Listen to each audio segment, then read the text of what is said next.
Dr. Marcus Chen had spent 15 years of his life digging through the red clay of the Nevada desert, searching for artifacts that would validate his theories about ancient civilizations. His colleagues at the university had long since written him off as another eccentric archaeologist chasing phantoms in the dust. The funding had dried up 3 years ago, his research team had abandoned him 2 years after that, and now he worked alone with nothing but a borrowed excavator and an unshakable conviction that something extraordinary lay buried beneath the desolate landscape. The morning of the discovery began like any other. The sun rose mercilessly over the dig site, casting long shadows across the geometric patterns Marcus had carved into the earth. He had been following a series of unusual mineral deposits that seemed to form a perfect spiral pattern extending deep underground, something that defied every geological principle he knew. The deposits contained trace elements that shouldn't exist naturally on Earth, isotopes that belonged in the hearts of distant stars. As he guided the excavator's mechanical arm deeper into the excavation, the familiar scrape of metal against rock suddenly changed. The sound became hollow, almost musical, as if the machine were striking something vast and metallic beneath tons of accumulated sediment. Marcus killed the engine and climbed down into the pit, his heart hammering against his ribs. What he found defied comprehension. Emerging from the red clay like the spine of some enormous buried whale was a surface of impossible smoothness, a dark material that seemed to absorb light rather than reflect it. The surface curved away in both directions, suggesting something massive hidden beneath centuries of geological accumulation. Marcus ran his weathered hands across the material and felt a subtle vibration, as if whatever lay buried were somehow still alive. For 3 days, he worked with desperate intensity, clearing away tons of sediment with the methodical precision of a surgeon. The structure that emerged was clearly artificial, a vessel of some kind, approximately 200 meters in length and 50 meters at its widest point. Its hull was composed of a material that seemed to shift between solid metal and something more fluid, more organic. Strange symbols covered every surface, symbols that hurt to look at directly, as if they existed in dimensions the human eye wasn't equipped to process. The breakthrough came on the 4th day when Marcus discovered what appeared to be an entrance, a seamless depression in the hull that responded to his touch by iris opening into a portal lined with softly pulsing light. The air that escaped carried scents of ozone and something indefinably alien, like the smell of rain on a planet that had never known Earth's sun. Marcus Chen, the man who had spent his entire career being dismissed as a dreamer and a fool, stood on the threshold of the greatest discovery in human history.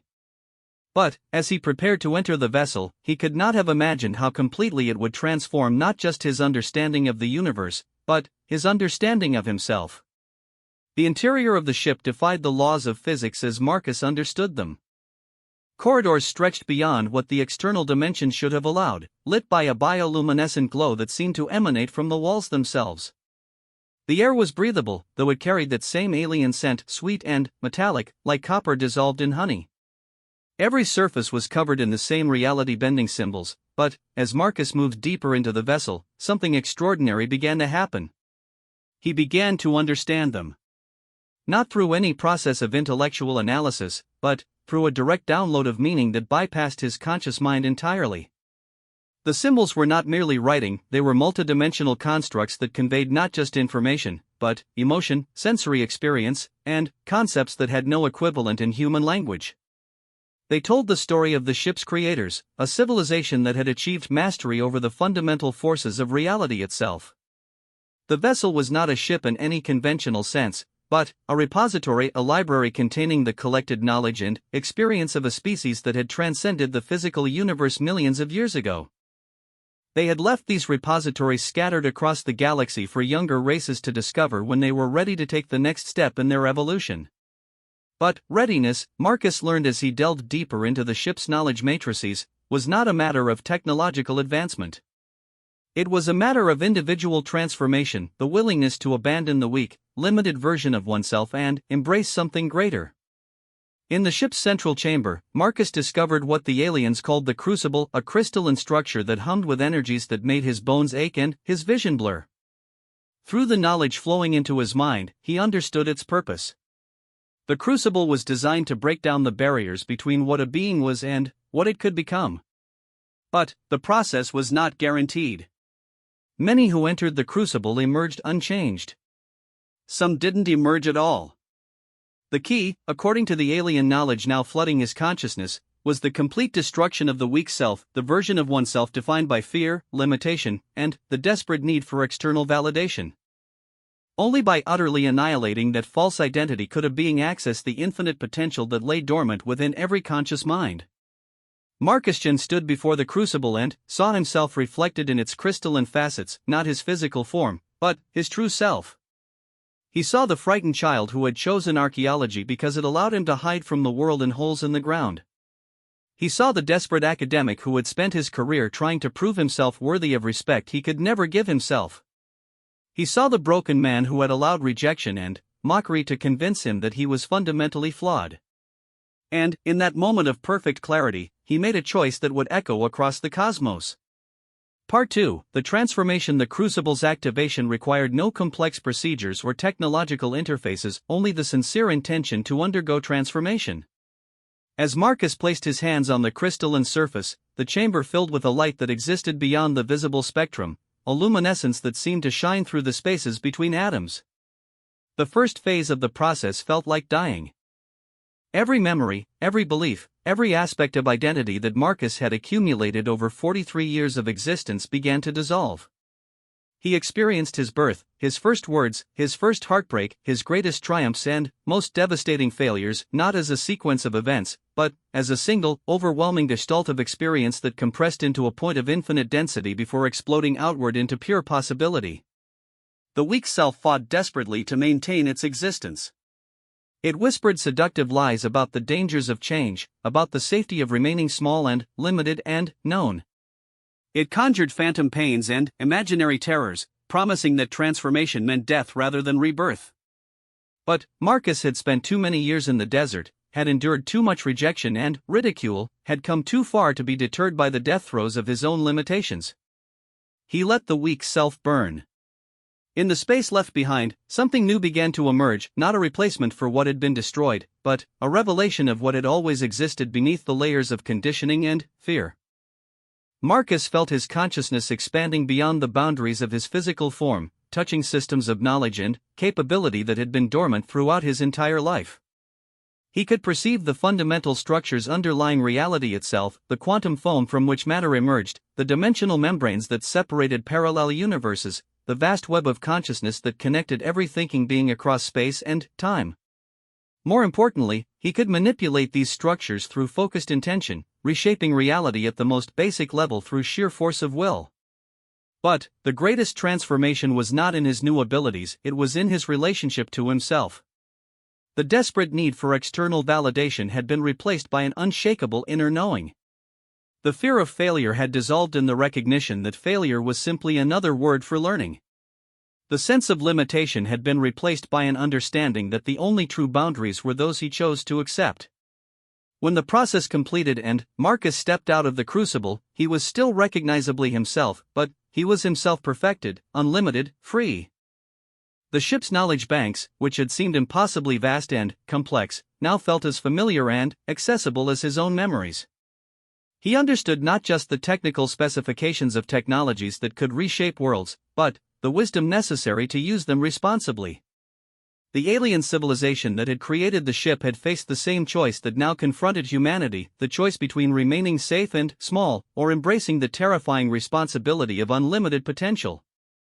They had chosen transformation, transcending physical existence to become something more than biological life could contain. But they had not abandoned the universe, they had become its gardeners, leaving tools and knowledge for younger species to discover when they reached the threshold of readiness. Marcus was now one of their agents, though he understood that the term carried no sense of servitude or obligation. He was free to choose how to use his transformation, free to decide what role he would play in humanity's evolution. But he also understood the profound responsibility that came with such freedom. He had become, quite literally, a bridge between what humanity was and what it could become. The ship's archives contained detailed information about similar repositories scattered throughout the galaxy, each one waiting for a member of a younger race to prove their readiness through complete self-transformation. Some species had found multiple ships and undergone rapid collective evolution. Others had found one ship and, then, spent millennia integrating the experience before seeking further growth. still others had found the ships but been unable to activate the crucibles, lacking the courage or wisdom necessary for true transformation. Humanity's response to the discovery would determine their future as a species. As Marcus emerged from the ship after his transformation, he carried with him not just alien knowledge, but a profound understanding of what it truly meant to be human.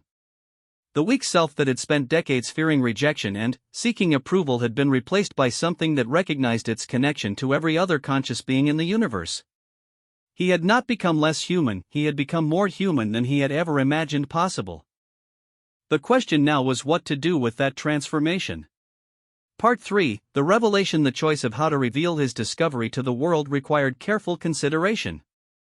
Marcus understood that humanity's response would be determined not by the technology itself, but by the consciousness through which they approached it. If the ship were discovered by governments or corporations motivated by fear and the desire for control, it would become a weapon. If it were found by academics motivated by ego and the hunger for recognition, it would become a monument to intellectual pride. But, if it were revealed by someone who had undergone the transformation, by someone who could demonstrate what was truly possible when the weak self was destroyed, it might become what it was intended to be, a catalyst for the next phase of human evolution. Marcus spent weeks developing his approach. The ship remained hidden in the Nevada desert, protected by perceptual filters that the alien technology generated automatically, fields that caused observers to look away without understanding why, that made satellite surveillance equipment malfunction at critical moments, that ensured the discovery would remain secret until the time was right. During this period, Marcus tested his new capabilities carefully. He found that he could perceive the emotional and mental states of other human beings with startling clarity, not through telepathy in any conventional sense, but through an enhanced sensitivity to the quantum fields that consciousness generated. More importantly, he could help others recognize their own potential for transformation, though he could not force the process upon them. The transformation had to be chosen freely, with full understanding of what it entailed.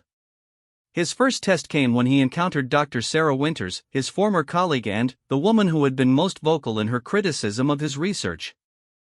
She was conducting her own archaeological survey less than 50 miles from his hidden discovery, working on a project that had received the funding he had been denied. When their paths crossed at a supply depot in the nearest town, Marcus saw her clearly for the first time, not as an adversary or critic, but as a brilliant scientist trapped in her own cage of fear and competition. Their conversation lasted less than 20 minutes, but in that time Marcus was able to plant seeds of possibility in her consciousness.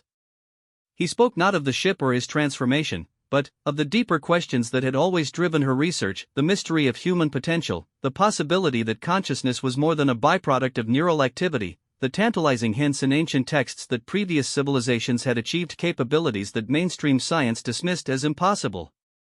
By the end of their conversation, Dr. Winters was asking questions that she had never allowed herself to consider before. Marcus gave her coordinates, not to the ship itself, but to a smaller cache that the ship's archives had revealed, a repository of artifacts that would prepare her mind for greater revelations.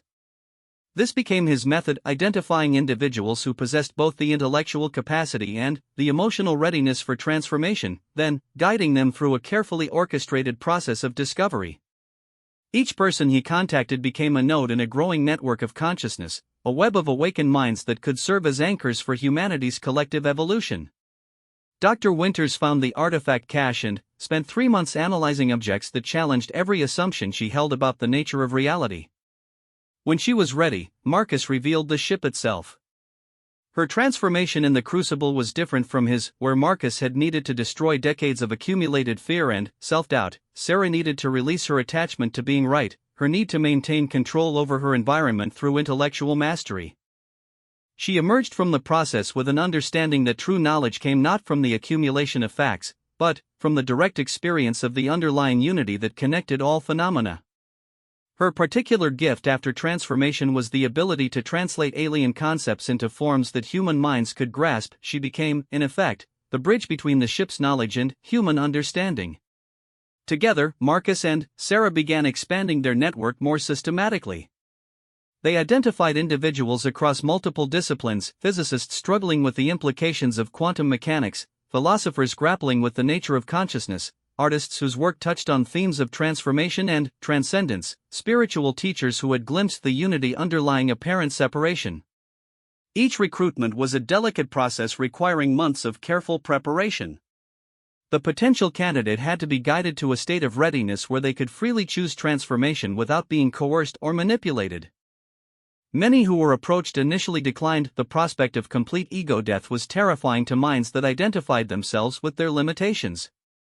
But those who did choose transformation brought unique gifts to the growing collective.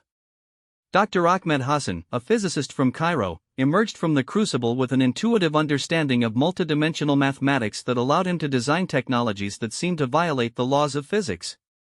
Maria Santos, an artist from Sao Paulo, developed the ability to create works that directly transmitted transformative experiences to viewers, bypassing intellectual resistance through pure aesthetic impact.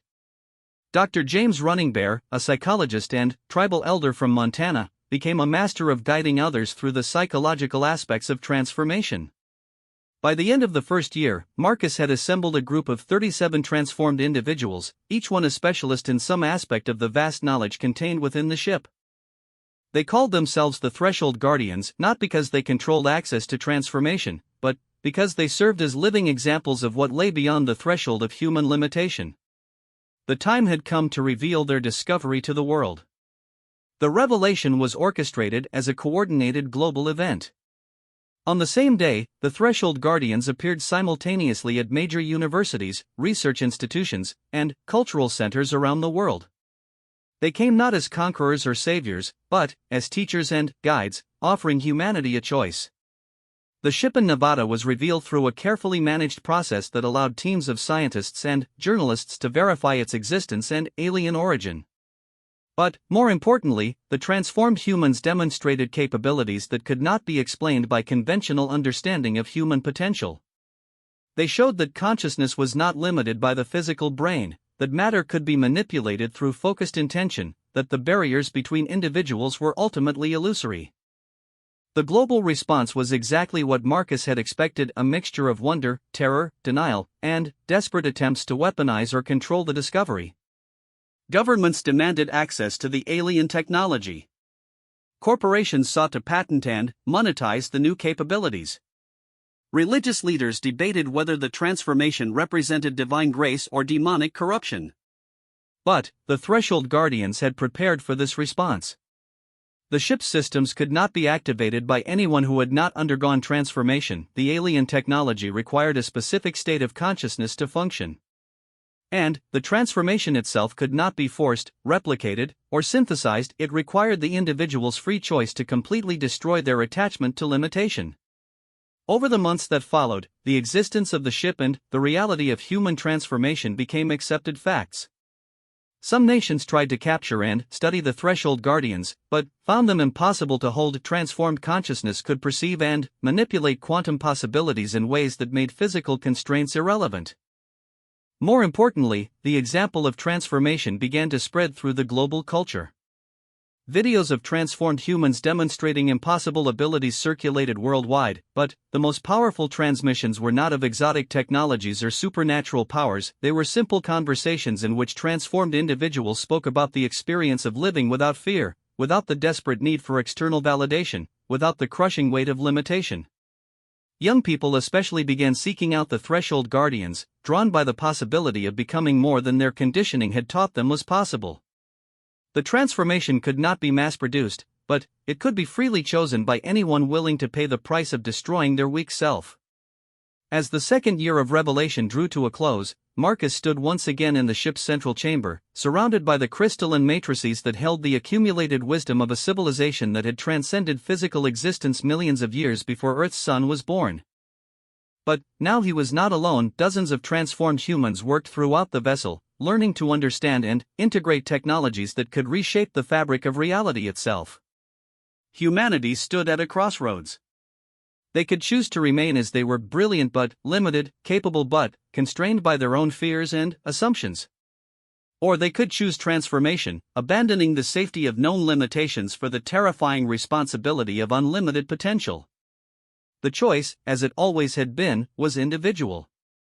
No one could be forced to transform, and no one could prevent others from making that choice. The ship would remain where it was, offering its gifts to anyone with the courage to claim them. The Threshold Guardians would continue to serve as examples and guides, demonstrating what became possible when the weak self was completely destroyed.